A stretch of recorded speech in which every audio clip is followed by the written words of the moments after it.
Bonjour à toutes et à tous.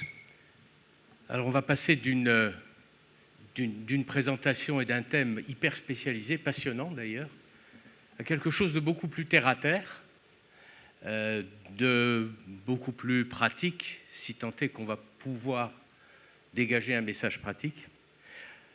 Avant tout, pour changer de mes collègues qui vous ont parlé à distance, c'est un vrai plaisir d'être ici, de pouvoir vous parler physiquement, de voir vos visages si tant est que la lumière nous permette de le faire. Et merci encore pour cette invitation. Alors la place de l'imagerie vasculaire et non cardiaque, mais vous verrez qu'on sera à cheval dans l'évaluation du risque cardiovasculaire.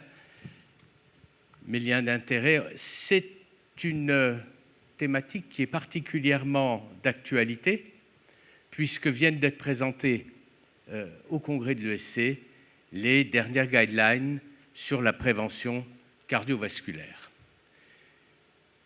Juste un mot sur les nouveautés de ces guidelines, que sont l'évaluation par un nouveau score de risque, par un nouvel algorithme du risque cardiovasculaire, score 2, ou score OP2, quand il s'agit des personnes âgées, old people, avec comme particularité une échelle de risque appropriée aux pays dits à haut risque dont fait partie le Maroc. Voilà ici cette échelle de risque pour le Maroc, alors que l'échelle française, c'est pays à bas risque. Et vous voyez que malheureusement, au Maroc, on va considérer les sujets à très haut risque très facilement, et que ce sont finalement chez les patients âgés de 40 à 60 ans, grosso modo, que l'on va trouver des patients dits à risque intermédiaire, et c'est ces patients à risque intermédiaire que peut-être il faudra utiliser, et vous verrez pourquoi je dis peut-être il faudra utiliser d'autres techniques, d'autres moyens pour une évaluation pertinente du niveau de risque cardiovasculaire. Un des points essentiels dans cette évaluation du risque cardiovasculaire, c'est de savoir si le patient a ou n'a pas une maladie ASCVD en anglais, une maladie athéromateuse, athéroscléreuse, ou un équivalent. Et dans cette évaluation, bien évidemment, on a la prévention secondaire avec une maladie avérée, mais on a aussi la présence de plaques sur une coronarographie ou sur un coroscanner, on en reparlera, une évaluation, la présence de plaques au niveau des carotides, mais on ne tient pas compte ici de l'existence d'un épaississement de la paroi, on pourra en rediscuter. Mais dès que l'on va considérer que ce patient a une maladie athéromateuse avérée, il va rentrer dans un niveau de risque très élevé. Est-ce qu'il faut pour autant aller rechercher ces éléments chez tous les patients ? Certainement pas. Quels sont ces éléments qu'il faut rechercher ? Comme modificateur du risque, c'est le stress, c'est l'origine ethnique, et puis c'est toutes ces données d'imagerie. Et parmi toutes ces techniques d'imagerie, on va en reparler un peu plus, c'est le coroscanner, c'est le score calcique qui semble se détacher aujourd'hui comme étant d'un usage intéressant pour nos patients. Je vous parlerai un peu de nos expériences, puisqu'on l'utilise, nous, de manière assez courante. Et quand l'on regarde les recommandations de l'ESC, on voit que le score calcique est recommandé, mais de manière assez faible, grade 2B.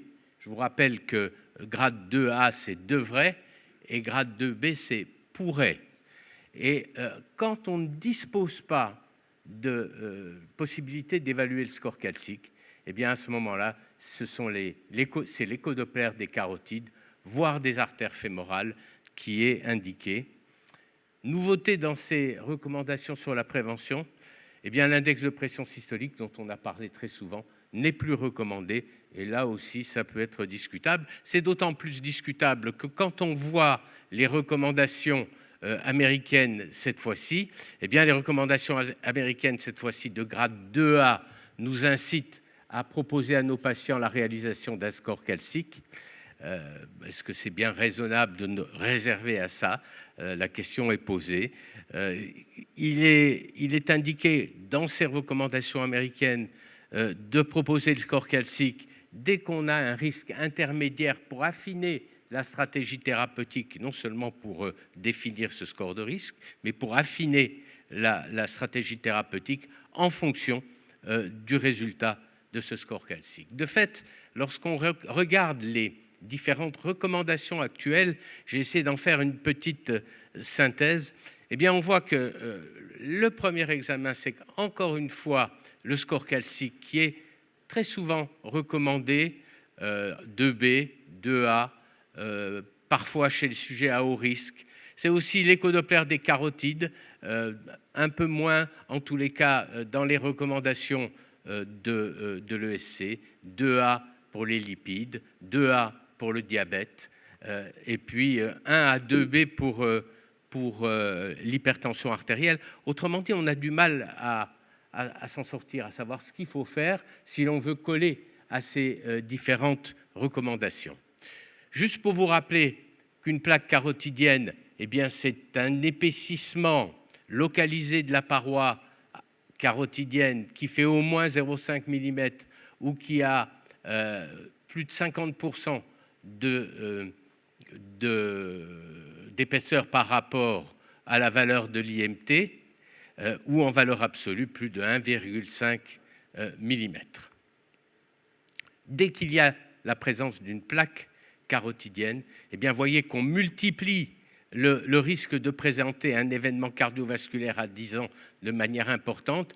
C'est d'autant plus important si à côté de cette plaque existe un épaississement franc de la paroi carotidienne qui dépasse le 75e percentile. Et c'est vrai pour la maladie coronaire comme c'est vrai pour le risque d'événements neurologiques. Au fond, la question est souvent posée, on me pose souvent cette question, quelle plaque faut-il considérer ? Et c'est effectivement un problème qui n'est pas vraiment résolu. Alors on a essayé de sortir plein d'indices. Il y en a au fond aucun qui dépasse l'indice du bon sens. Je m'expliquerai là-dessus. Le nombre de plaques peut être pris en compte, la surface des plaques, la quantification en 3D, mais on ne fait pas de 3D de manière courante, l'écogénicité de la plaque, ça peut être important, notamment si les plaques sont hypoécogènes. Et puis des critères plus pointus, comme la néovascularisation de la plaque que l'on va étudier avec du produit de contraste, mais ça non plus, pas grand monde le fait.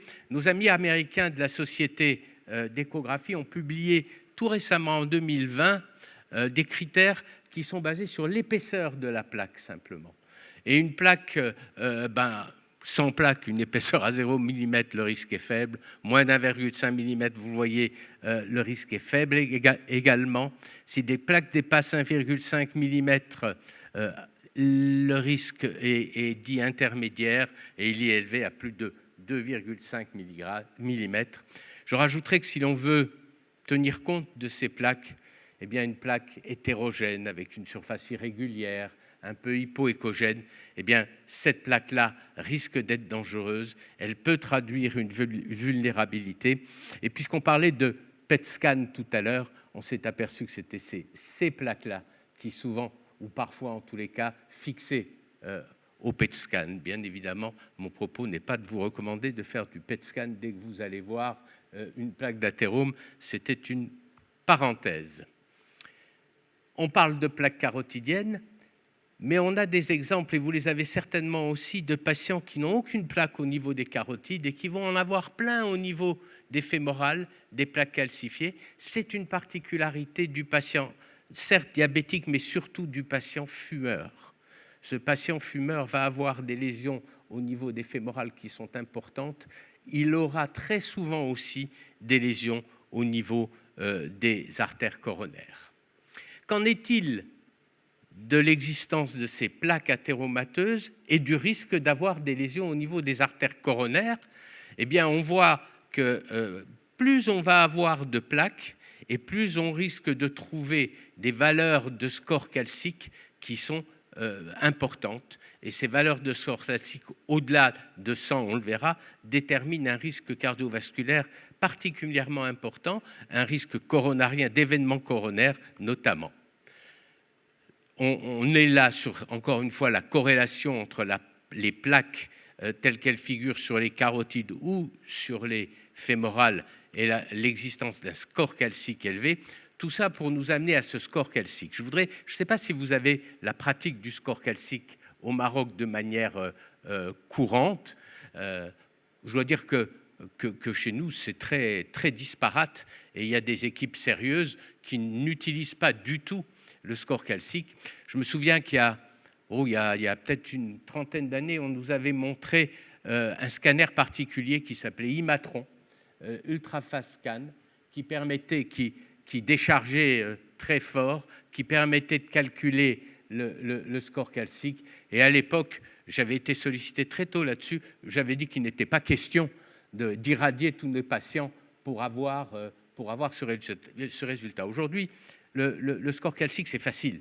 C'est un scanner sans injection, très rapide, quelques secondes, qui n'est pas cher, qui permet d'évaluer la surface, le total de surface des plaques au niveau des artères coronaires. Il ne permet en aucun cas de déterminer le degré de sténose.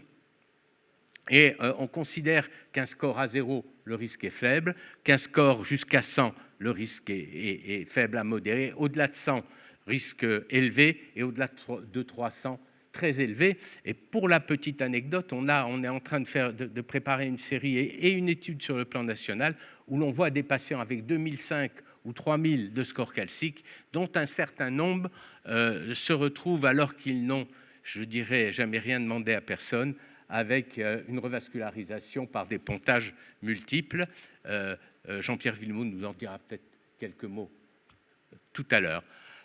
Que ce soit chez les patients qui ont une dyslipidémie, qui ont une indication à des statines ou qui n'en ont pas, eh bien, la corrélation entre le score calcique et le risque d'événement coronaire est extrêmement forte.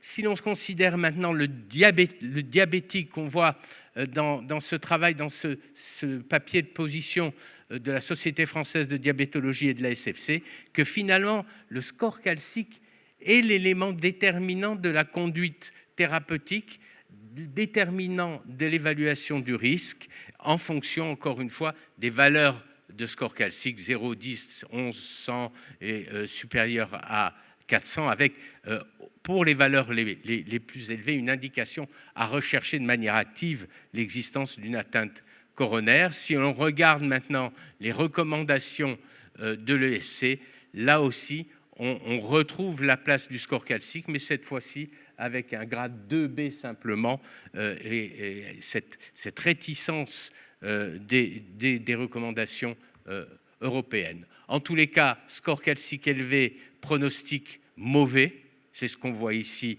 à la fois chez les non-diabétiques et chez les diabétiques, mais c'est encore plus vrai chez les diabétiques.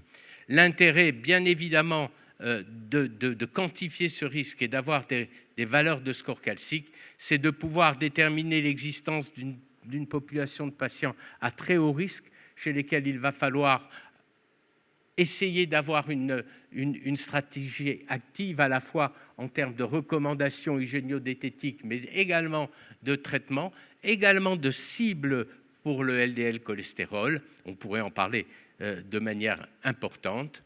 Si maintenant on regarde les dernières recommandations 2019 concernant les dyslipidémies, cette fois-ci, on a, avec un grade 2A, la place de l'échodoppler pour rechercher les lésions artérielles, carotidiennes ou fémorales, et puis ce score calcique qui a toujours cette place qui tend à devenir importante. Alors pour conclure, vous l'avez vu, les recommandations sont très hétérogènes. Je me permettrai donc de prendre un avis personnel et de dire que chez les patients à risque intermédiaire, chez lesquels on se demande, parce qu'ils ont un autre facteur de risque, parce que le score est à plus de 7,5%. Qu'est-ce que je dois faire? Est-ce que je dois le traiter? Est-ce que je dois insister pour ce traitement? Eh bien, regardez ces carotides. Si vous pouvez avoir un score calcique, faites-le. C'est enrichissant. Ça permet d'assurer une observance, souvent en tous les cas, d'assurer une observance thérapeutique importante pour nos patients en leur expliquant qu'ils ont des lésions sur les coronaires. Et puis, encore une fois, en ce qui concerne l'épaisseur intima média, qu'on ne recommande plus de faire, il faut se rendre compte que ces recommandations internationales, c'est on fait une mesure d'épaisseur intima média, on la fait payer, indépendamment de l'évaluation des plaques. Or, chez nous, on voit l'épaisseur intima média quand on fait un échodoppler des carotides. Ce ne sont pas des techniciens qui le font, ce sont des médecins. Donc moi, ce que je vous recommande, c'est quand vous pouvez le faire, notamment au moment d'une échocardiographie, si vous en faites une, eh bien, allez regarder les carotides et je vous remercie.